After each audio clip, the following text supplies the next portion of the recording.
yo, turn this up. Fellas, yeah, I'm a G, huh? Don't even worry about it, just vibe with it. Look, I'm feeling it, feel the passion, it's that summer breeze. Yeah. Hey, let's take it back. Summer breeze. Hey Mitch, how are you, man? What's good, man? It's good with you, man. By the way, you walked from the Taste of Chicago to this studio? I needed some so this is what happened. I needed some exercise.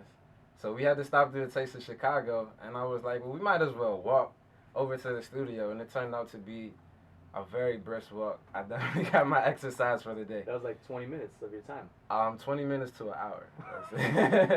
Wow. Ballpark, Well, I'm yeah. glad you made it, man. I'm glad you made it. There's a lot to talk about. So, you're from Washington, D.C. Yes. What's born- life like in Washington, D.C.?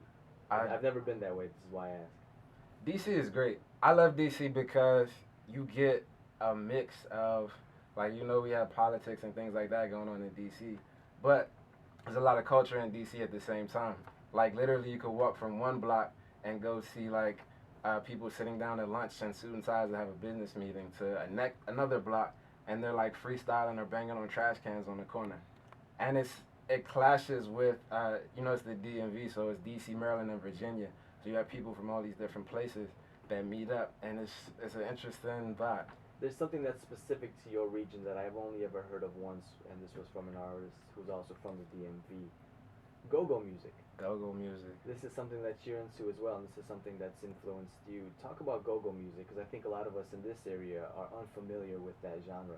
I love go-go music. You can't talk about go-go music without first acknowledging the godfather of go-go, Chuck Brown. He's one of the originators that kind of pioneered that sound. Go-go is really heavy percussion, pocket, offbeat. It has its own style, it has its own feel. Go-go music definitely influenced me and everybody in the whole DC area. So you've been writing music in some form since you were 5 years old, whether it be raps or poetry. Very true. At 5 years old, I'm not even sure I knew how to speak, yet alone articulate words to the point where I could write them down. How was this that at 5 you were already writing? Let me tell you where that came from. Funny story. So when I was 5, turning 6, my little sister was born. So I was like just getting into, like I was starting school, so I was writing more things like that. And I wrote a poem. I mean, it couldn't have been more than like 6 lines, 8 lines. But I wrote a poem for her and like sang it and all this other stuff. So from there, I started just writing more and more. And it really started as poetry. And then as I got more into the music, it turned into songs. Was it go-go or was it straight hip-hop that turned you on to writing more? I would have to say hip-hop turned me on into the writing aspect more. Definitely listening to, I like a lot of old school hip-hop. Yeah. Yeah, so who were some of the artists that you were listening to? I like Tribe. I like Tribe Called Quest. I like really, really old school. We talking about like LL Cool J, Rakim, like those type of cats. And I ask you because you're a young man. Sometimes young cats, you ask them like, "Oh, who are you listening to?" They're like, "Oh man, I like the old school, man. I like Eminem." I'm like, man, that was 1999 when he first came out. That's not old school, but that's great. So then, those are the artists that you took notes from and what they were doing. Those are artists that have more like a jazzy vibe and more of a positive vibe, which is what I think you encompass. To the point where my producer was listening to your music so that we could play it, and with a lot of hip-hop artists that we get tracks from, we have to reverse swears and profanities and other kinds of graphic images that we just can't play. With you, none of that was a problem because you don't use profanity on any song. Any song. Yeah, I don't curse in my music. I feel like if you really have a point to get across, you should be creative enough to do it without swearing. Another reason for that is because my family and I have a lot of younger cousins, a lot of younger siblings that listen to my music, and I want to be able to play my music at like a family function or if we're just out somewhere without people having to turn it down or like that type of thing. So that kind of influenced me working a little bit harder to just be able to rap without cursing. Has it been a challenge? At first, but honestly now I don't even think about it. Like I really. And even a lot of people that listen to my music, they'll listen to it and they won't even realize it. Somebody after the fact will be like, wait, did he curse? And that's a funny thing that it's remarkable that you're not cursing to the point where we have to talk about it in a radio interview. Like, yo, this is crazy. This dude doesn't even curse in his class. Right. 544, this is the Music Box on 89.5 and 90.7 FM. I'm Jesse Menendez, my in-studio guest, Washington, D.C. hip-hop artist IMAG. Positivity not just sprinkled throughout your music, you also live it. Talk about the Swaliga Foundation. This is a pretty cool thing that you're doing. I have to talk about Swaliga. So Swaliga is a foundation that I founded. We're an arts organization, which is basically a collective of young artists that use our art forms to reach out to kids who have a passion to do the things that we do. When I say art forms, like I do music. My cousin Taylor, she's a filmmaker. We have photographers that we work with, painters, mural designers, dancers, that do these creative things that the kids really gravitate towards. And we reach out to at-risk kids who don't necessarily have the opportunities to do those types of things, but really have a passion for it. And we show them better ways to use their time, and we give them a positive message at the exact same time. I know in Chicago there's definitely a need for outlets like that. In Washington, D.C., have you observed that this is also the same? Yes, very, very similar situation with just the kids not really using their time wisely and falling into the wrong circumstances. Definitely, I mean, I was just hearing about it in Chicago riding up here. They were talking about the murder rate and just how things are really bad right now. And I think that's the need for Swaliga is so evident right now that we just have to reach out to the kids and give them something that they can work towards, give them something to look forward to.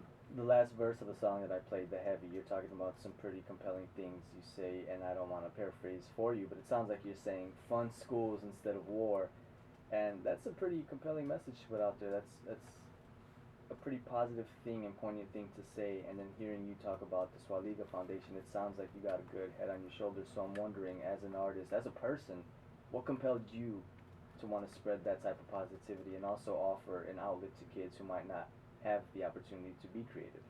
Wow. So in the line of the song, I say, if they got enough money to send troops out to Gaza, they should be able to fill Lil Trey locker with enough new books so that he could be a doctor.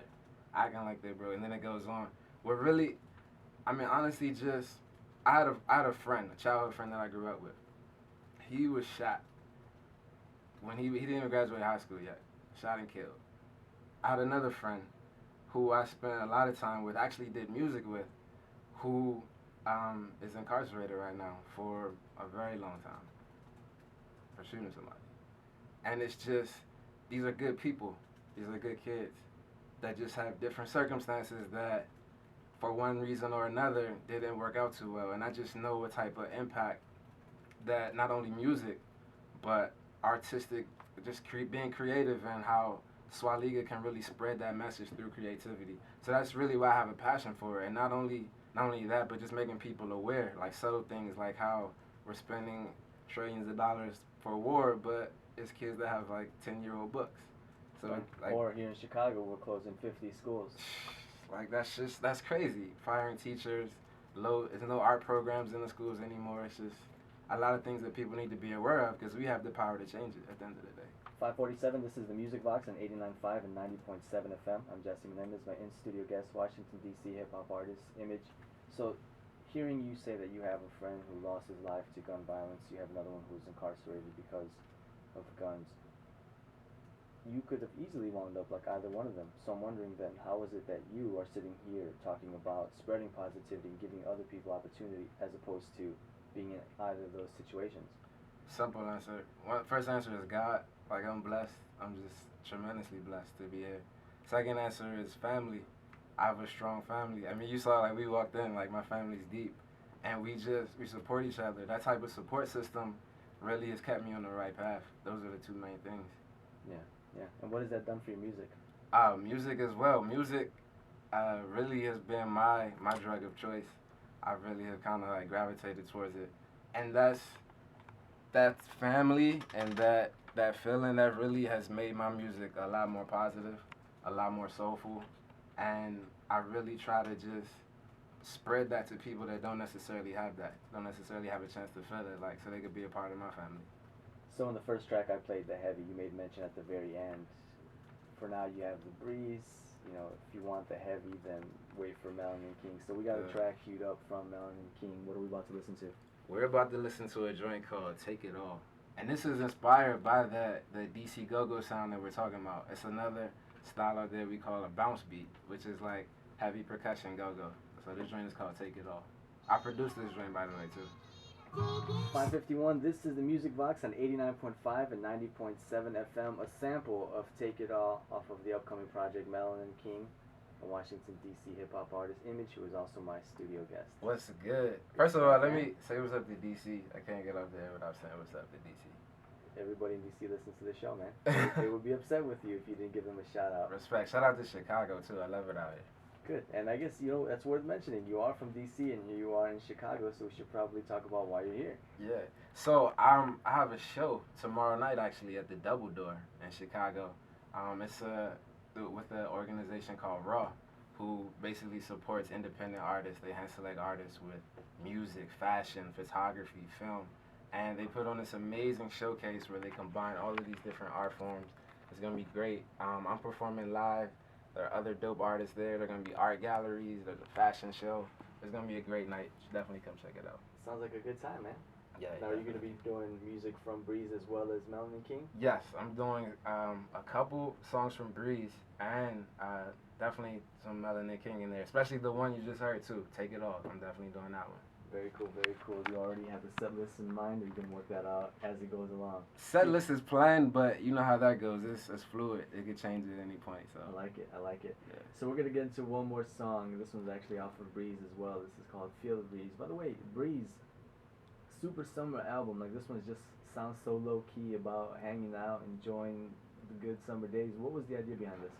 Really, it was just inspired from like a mix of summers. I just wanted to make a project that really captured that feel, just that summertime, like feel good. There's a couple serious songs on there too, like some summer night songs, but just summer is a fun time. Like I wanted some music to listen to while I'm riding around in the summer, basically. Good, and that's exactly what you gave us, man. Appreciate it. An album full of songs that we can listen to while we ride around during the summer. Well, hey, man, thank you very much for making time, man. I really appreciate you stopping by, walking from Taste of Chicago just to be here. I walked all the way. I walked from D.C. to come chill with you, Jesse, to do this interview. That's telling of how high ticket prices are for planes that this dude just walked from Washington D.C. to be here. I like it. It's that real. Thank you, man. So this Thursday, as you just mentioned, you can catch him at the Double Door here in Chicago. For more information on Breeze, on the Swaliga Foundation, of course, the show taking place at Double Door, or the upcoming project Melanin King, you can check them out at thisisimage.tv, and Images, I-M-A-G. I-M-A-G. No E on that. No E on that. He's also on Twitter as well as YouTube, and of course, he's on the internet. He's everywhere. Google This Is Image. Google This Is Image, and this man will pop up, man. Thank you very much. Thanks for having me. Appreciate it.